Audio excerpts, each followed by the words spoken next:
Быйылкы жылдын 10 айында адам сатуунун курмандыгы боюнча 8 кылмыш иши козголгон. Ички иштер министрлиги бул маалыматты билдирүү менен катар эле ошол адам сатуунун курмандыгы болгондор тарабынан арыздануулар түшөөрү менен ыкчам тиешелүү оперативдик иш алып барылат дешет. Бирок өлкөдө кабыл алынган улуттук механизмдин негизинде жабырлануучу өзүнүн укугунан пайдаланып, ички иштер органына кайрылуудан баш тартышы да мүмкүн. Ошол эле кезде алар өздөрү каалаган тиешелүү кызматтарды, мисалы кеңеш алуу, коопсуз жайга барууну пайдалана алышат.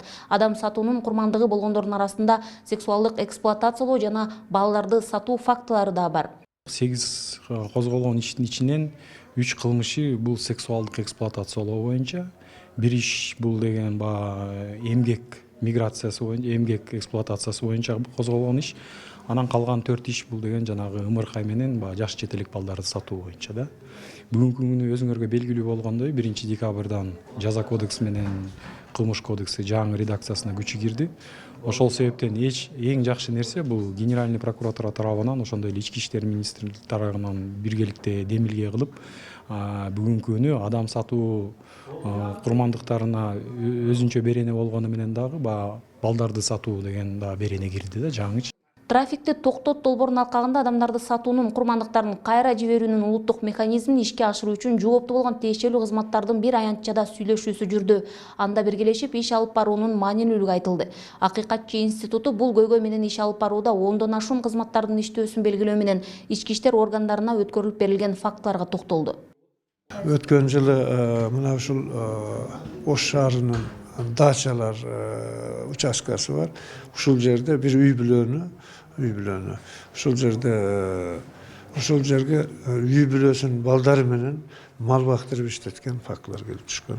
Бул боюнча иликтөө иштери жүргүзүлүп, ички иштер органдарына өткөрүлүп берген фактылар бар.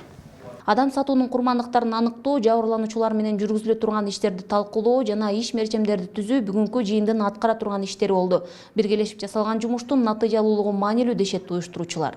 На сегодняшний день в национальном механизме перенаправления жертв торговли людьми. Бүгүнкү күндө адам сатуунун курмандыктарын кайра жиберүүнүн улуттук механизмин ишке ашырууда 15 кызмат иш алып барат. Алар бул токтомду ишке ашырууга жоопкерчилик алышкан. Бул иште алардын биргелешип чогуу иштөөсү өтө маанилүү болот. Бүгүн биз ушул аянтчада кимдер эмнеге жооптуу, алгачкылардан болуп ким кантип иш алып барышы керектиги тууралуу талкуу жүргүздүк. Бул жоопкерчиликтүү иштерди кантип алып баруу керектигин дагы сүйлөшүп жатабыз. Выявление, в дальнейшем и перенаправление, идентификацию перенаправления жертв торговли людьми, как нужно правильно вести беседу. Адам сатуунун алдын алууда мамлекеттик органдар, бейөкмөт уюмдар менен биргеликте иш алып барышы керектиги айтылды. Андыктан кызматтар баарынан да адам укуктары жана кызыгычылыктарын алдыга коюулары зарыл болот. Гүлжан Ажиматова, Бектур Калыбек уулу, Ош шаары.